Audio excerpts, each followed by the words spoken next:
Hello students, मैं रंजित कुमार। बच्चे आज की स्थिति में घर पे रहें, सुरक्षित रहें, लेकिन अपनी पढ़ाई की कंटिन्यूटी को हमेशा बरकरार रखें। बच्चे पिछले वीडियो में हमने पढ़ा था आइसोटोप, आइसोबार एंड आइसोटोन। लेकिन कभी कभी आपने बुक में क्या देखा होगा कि किसी भी एलिमेंट का एटॉमिक नंबर और एटॉमिक मास नंबर, तो उसमें एटॉमिक मास नंबर कभी कभी फ्रैक्शन दिखलाई देता था। जैसे क्लोरीन, तो क्लोरीन का आपने एटॉमिक मास नंबर देखा होगा 30.5.5। यह इंटीजर नहीं, यह फ्रैक्शन आ गया। आखिर फ्रैक्शन क्यों आया? तो यह डिपेंड बच्चे करता है उसकी उपस्थिति नेचर में कितनी परसेंटेज में है। जैसे क्लोरीन देखिए 17, क्लोरीन 35, 17, क्लोरीन 37, लेकिन इसका आप एटॉमिक मास नंबर देखिए तो 35.5 मिलता है। तो आखिर कैसे? तो इसकी उपस्थिति नेचर में 75% और इसकी उपस्थिति 25%। अब यह दोनों जो है 3:1 में है। जब दोनों 3:1 में है तो इसका एटॉमिक मास नंबर फाइंड करने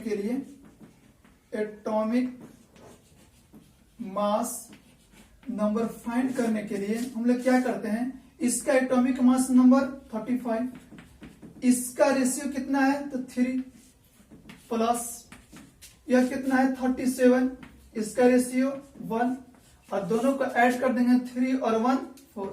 जब इसको मल्टीप्लाई कीजिएगा 105 और यह 37/4, दोनों जब ऐड कर दीजिएगा तो 142/5। जब इसे काटिएगा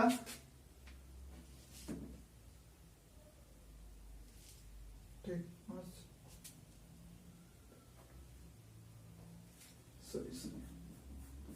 4, तो 4 3 जा 12 और यह 4 5 जा और यह 5, अर्थात इस क्लोरीन की एटॉमिक मास नंबर 35.5 होता है। तो यह डिपेंड करता है बच्चे उसकी उपस्थिति नेचर में कितना अनुपात में है या कितना परसेंटेज में है।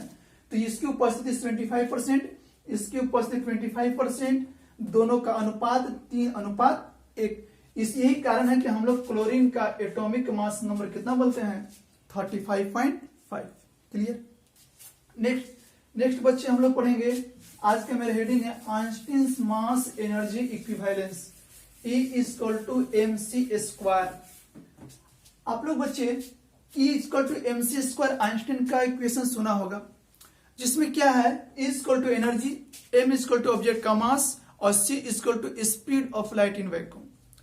अब इनके अनुसार क्या था कि किसी भी ऑब्जेक्ट का मास को हम लोग एनर्जी में चेंज कर सकते हैं, और एनर्जी मास अर्थात आइंस्टीन के अनुसार मास को एनर्जी में और एनर्जी को मास में चेंज किया जा सकता है।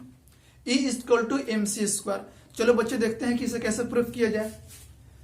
तो आपने पढ़ा होगा क्लास 9th में और क्लास 11th में भी Newton second law. Newton second law क्या था जी? उसमें आपने क्या पढ़ा होगा कि the rate of change of momentum is directly proportional to the exerted the force on its, अर्थात संवेग परिवर्तन की दर उस वस्तु पर लगे बल के समानुपाती होता है। F=mv-me/t, जिसे हम लोग लिख सकते हैं F=dmv/dt, अर्थात संवेग में परिवर्तन की दर उस वस्तु पर लगे बल के समानुपाती होता है, जहां m आपका हो गया उस वस्तु का द्रव्यमान, v हो गया उस वस्तु का वेग। अब बच्चे यहां पर देखा जाए m और v, तो क्या स्थिति होती है? आप लोग एक चीज पढ़े होंगे, किसी वस्तु में स्थित जो मास द्रव्यमान होता है उसी मास के कारण उस वस्तु में एनर्जी होती है, अर्थात एनर्जी डिपेंड करता है उस वस्तु के मास पर। जिस ऑब्जेक्ट की मास ज्यादा उसकी एनर्जी ज्यादा। जैसे देखते हैं किसी ऑब्जेक्ट को कहीं थ्रो कीजिए, फेंकिएगा, तो क्या होता है वह ऑब्जेक्ट हल्का चोट का फील करता है, अर्थात उस ऑब्जेक्ट में एनर्जी ज्यादा है। तो वह डिपेंड करता है उसके मास पर, और मास को यदि किसी ऑब्जेक्ट को फेंक दिया जाए तो वह वेलोसिटी, आखिर वह किसी वेलोसिटी से ट्रेवल करेगा, तो यदि किसी भी ऑब्जेक्ट को किसी वेलोसिटी से ट्रेवल करने दिया जाए तो उस ऑब्जेक्ट के मास में चेंजिंग आ जाती है। पुनः अगेन रिपीट, यदि किसी ऑब्जेक्ट को थ्रो कर दिया जाए तो उस ऑब्जेक्ट के मास में चेंजिंग आ जाती है। वह ऑब्जेक्ट के मास में चेंजिंग होने का मतलब कि वह ऑब्जेक्ट का कुछ मास एनर्जी में कन्वर्ट हो जाता है। तो यह ऑब्जेक्ट का मास वेलोसिटी दोनों क्या होगा, एक दूसरे से चेंजेबल होगा, चेंज करेगा। तो आपने डिफरेंशिएशन पढ़ा होगा क्लास 11th में और 12 में भी। तो F इक्वल टू M भी वेरिएबल, V भी वेरिएबल। जब दोनों वेरिएबल दोनों का डिफरेंशिएशन करेंगे तो एक को कांस्टेंट मानते हुए सेकंड में करेंगे और सेकंड को कांस्टेंट मान के फर्स्ट का डेरिवेशन करेंगे। तो लिख सकते हैं M dV upon dt plus V dm upon dt। अब यह मास और वेलोसिटी में जो चेंजिंग हो रहा है दोनों एक दूसरे के, यह कोई पूछेगा कैसे, तो याद रखिएगा आप लोग, यह होता है the special theory of relativity. The special theory of relativity Einstein का ही था, उन्हीं के अनुसार यह मास वेलोसिटी पर डिपेंड करता है। अब बच्चे देखा जाए इसे, अब क्या करेंगे हम लोग, both side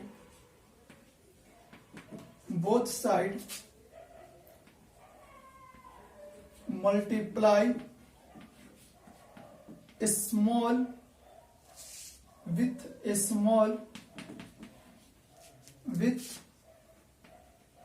small displacement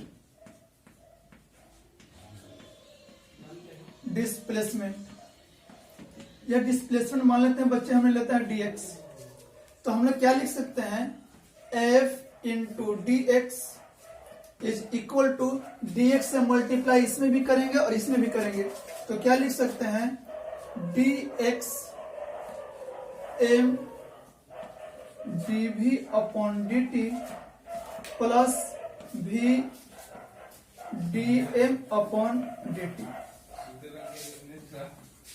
f into dx is equal to dx से मल्टीप्लाई बच्चे करेंगे इसमें, तो हम लोग लिख सकते हैं इसको m into dv into dx upon dt plus यहां आएगा तो v into dm into dx upon dt।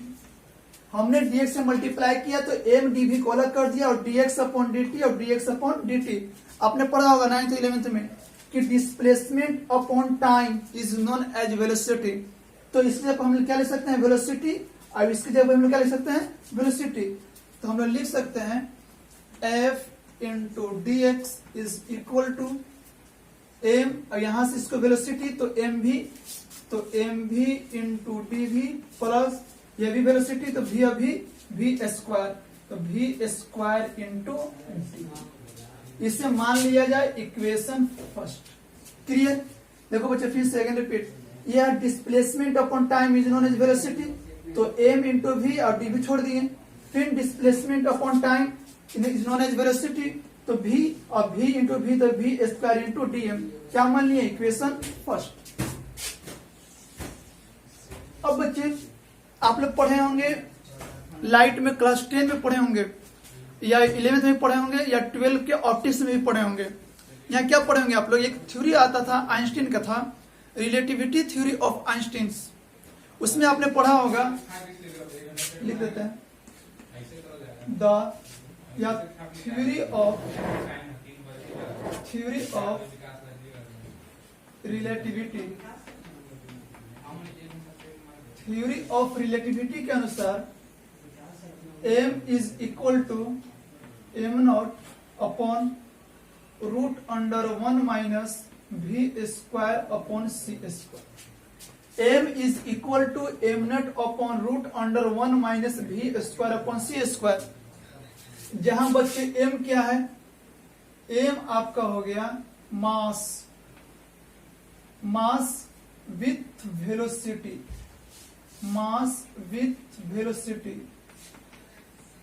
और m नॉट आपका हो गया रेस्ट मास।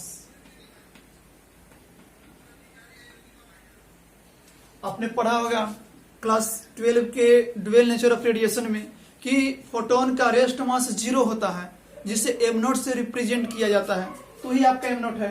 एम नॉट जिसका रेस्ट मास, और एम क्या है, अब ये मैंने आपको बताया था कि एम वी पर डिपेंड करता है, वेलोसिटी से जाएगा तो उस ऑब्जेक्ट के मास में चेंजिंग आ जाएगी। तो यह एम आपका वही है कि मास विथ वेलोसिटी, और एम नॉट हो गया आपका rest mass. Both side square कर दीजिए, squaring both side, squaring both side. जब दोनों साइड स्क्वायर कीजिएगा बच्चे तो लिख सकते हैं M square is equal to M naught का स्क्वायर अपॉन रूट्स हट जाएगा तो 1 minus we square upon C square यहाँ जाएगा तो C square minus we square is equal to C square. लिख सकते हैं बच्चे, यह ऊपर जाएगा तो इक्विवेलेंस में एक और लिख सकते हैं, ऊपर चला जाएगा तो एम नोट का स्क्वायर सी का square upon C square minus we square. अब बच्चे इसे जब मल्टीप्लाई करेंगे तो हम लोग लिख सकते हैं M square C square minus M square we square is equal to M naught का स्क्वायर सी का स्क्वायर। बच्चे अब क्या करते हैं, देखिए M square C square minus M square we square is equal to M naught का स्क्वायर और सी का स्क्वायर। अब बच्चे इसको हम लोग बोथ साइड डिफरेंशिएट करते हैं।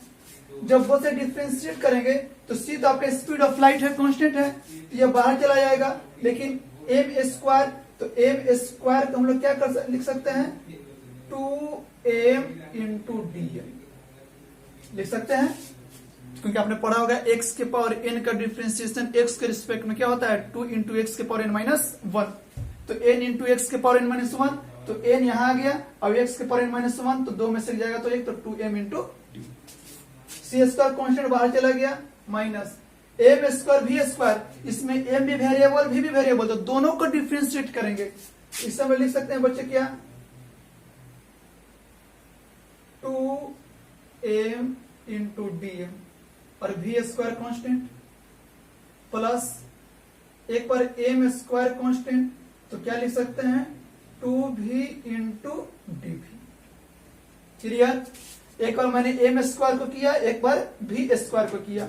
और यहां देखिए एम नोट जो होता है आपका फोटोन का रेस्ट मास होता है, और एम नोट जो होता है उसकी रेस्ट मास क्या होता है 0 कांस्टेंट है, और सी भी आपका कांस्टेंट, दोनों कांस्टेंट, तो डिफरेंशिएशन क्या हो जाएगा आपका 0।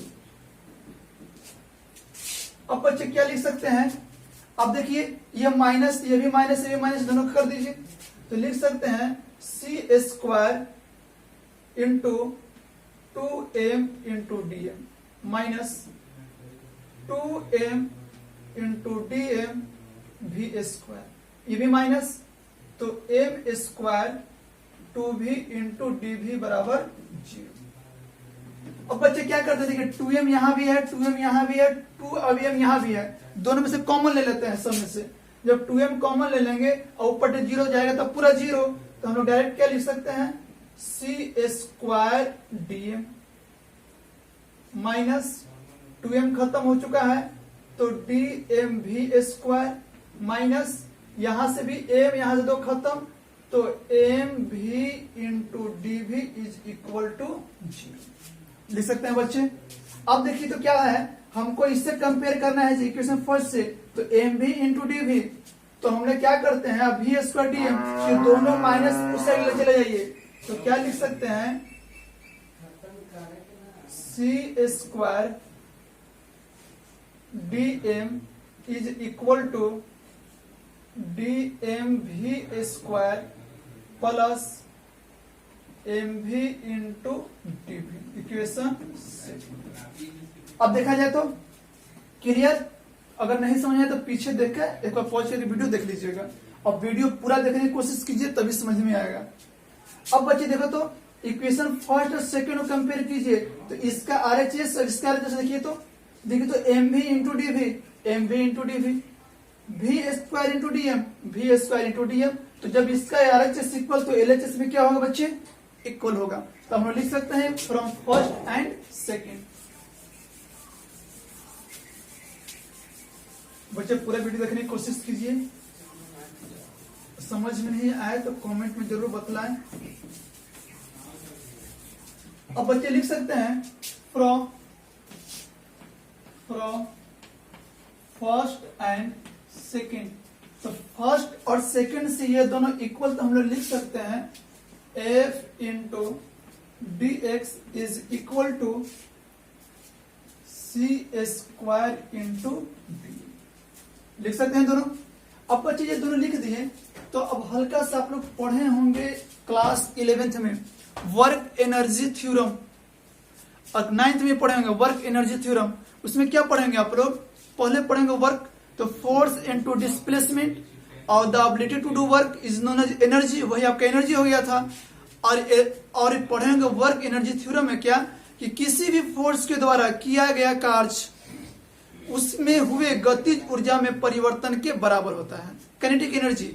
तो हम लोग लिख सकते हैं F into d x, force into displacement, तो एनर्जी, और वह एनर्जी कौन सा एनर्जी होगा? तो काइनेटिक एनर्जी। किसके कारण? तो वर्क एनर्जी थ्योरम, कार्य ऊर्जा प्रमेय। इसलिए हम लोग लिख सकते हैं energy E is equal to, अब सी स्क्वायर इंटू डी। अब बच्चे लिख सकते हैं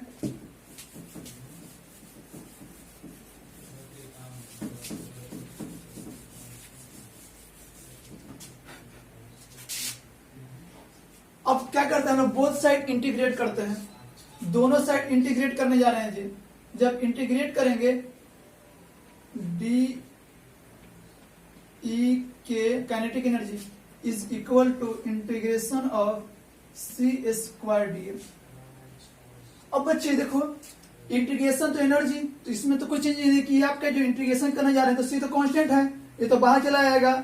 डी एम, एम क्या है? ऑब्जेक्ट का मास। जब ऑब्जेक्ट का मास है तो इसका हम लोग ले लेते हैं लोअर लिमिट ले लेते हैं एम नॉट, और अपर लिमिट ले लेते हैं एम। जब इसे इंटीग्रेट करेंगे तो यह तो आपका हो जाएगा E के काइनेटिक एनर्जी, और जब यह सी स्क्वायर कांस्टेंट बाहर, तो ये क्या हो सकता है? M minus M naught. इसलिए हम लिख सकते हैं E के is equal to M minus M not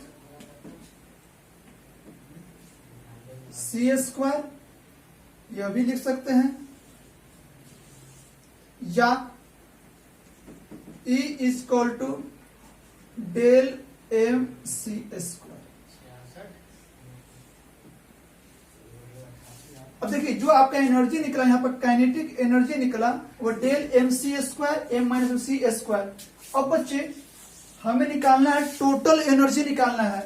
तो एक चीज और याद रखिएगा, रेस्ट बॉडी, एक बॉडी भी रेस्ट भी था जिसका हमने एम नोट लिया था, तो रेस्ट बॉडी का जो एनर्जी था वह मान लेते हैं, आप लेते हैं एम नॉट सी स्क्वायर। क्यों? क्योंकि रेस्ट बॉडी का जो मास लिए थे एम नॉट था, वेलोसिटी सी, तो एम नॉट सी स्क्वायर। अब हम लोग क्या करते हैं, नाउ टोटल एनर्जी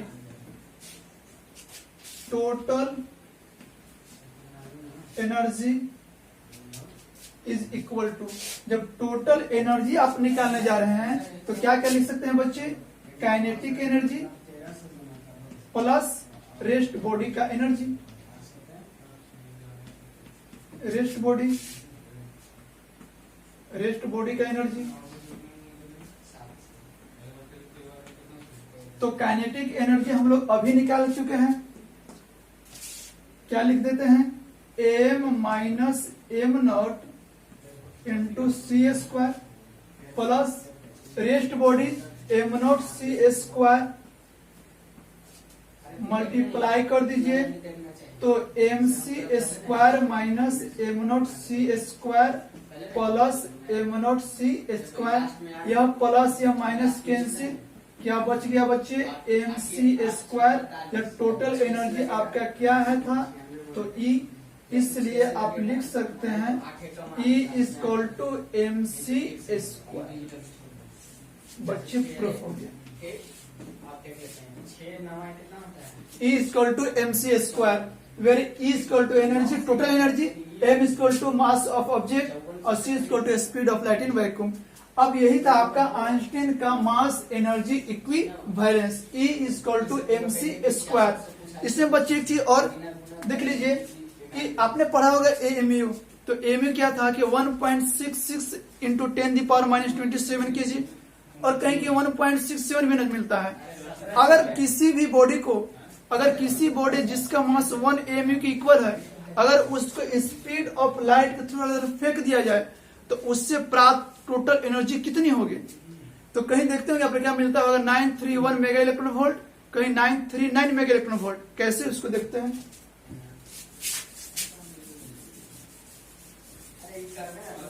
अगर मान लिया जाए मास को ले लेते हैं, मास को ले लेते हैं 1 एएमयू, और 1 एएमयू को ले लिया जाए 1.67 इंटू 10⁻27 kg।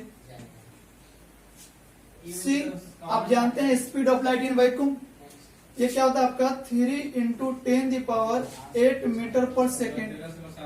तो बच्चे यह एम है, सी है, तो आपको फाइंड करना है कि यदि मास को, कितना मास, तो 1 एमयू मास को स्पीड ऑफ लाइट से यदि थ्रो कर दिया जाए तो वह कितने एनर्जी के इक्विवेलेंस होगा। तो E = mc²।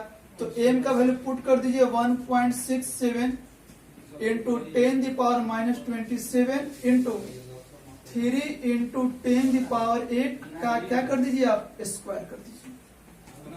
जब इसे कैलकुलेट कीजिएगा आप लोग 1.67 10⁻27 3 के स्क्वायर 9 8 60, यह जो वैल्यू आपका आएगा जूल में आएगा। और एक और पढ़े होंगे आप लोग कि जूल से इलेक्ट्रॉन को वोल्ट में चेंज करने के लिए 1/1.6 इंटू 10⁻90 से डिवाइड करते हैं। तो हमने क्या कर देते हैं, इसे 1.6 इंटू 10⁻90 से डिवाइड करते हैं। इसका जो वैल्यू आएगा वह आपका आएगा इलेक्ट्रॉन वोल्ट, EV। जब इससे पूरा कैलकुलेट कीजिएगा आप लोग तो यह इक्विवेलेंट टू आएगा 0.939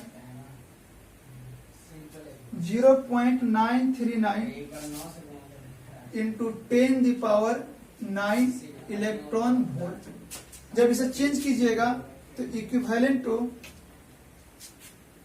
939 इंटू 10⁶ इलेक्ट्रॉन वोल्ट। और ये 10⁶ को बोलते हैं मेगा या मिलियन, तो हम लिख सकते हैं इक्विवेलेंट टू 939 मेगा इलेक्ट्रॉन। एक एमयू अगर मास को यदि थ्रो कर दिया जाए स्पीड ऑफ लाइट से तो वह आपका होता है 939 मेगा इलेक्ट्रॉन वोल्ट के इक्विवेलेंस होता है। अगर एमयू की जब 1.67 करते, सिर्फ 1.66 करते, तो यह अप्रोक्सीमेट आपका आता 931 मेगा इलेक्ट्रॉन वोल्ट। इसलिए कंफ्यूजन नहीं लीजिएगा, यह भी क्लियर है 939 मेगा इलेक्ट्रॉन वोल्ट या 931 मेगा इलेक्ट्रॉन वोल्ट। अब यदि क्लियर नहीं है तो पीछे वीडियो पॉज करके देख लीजिएगा। अगर आपको लगता है कि आज कुछ समझे तो वीडियो को सब्सक्राइब करना नहीं भूले। थैंक्स।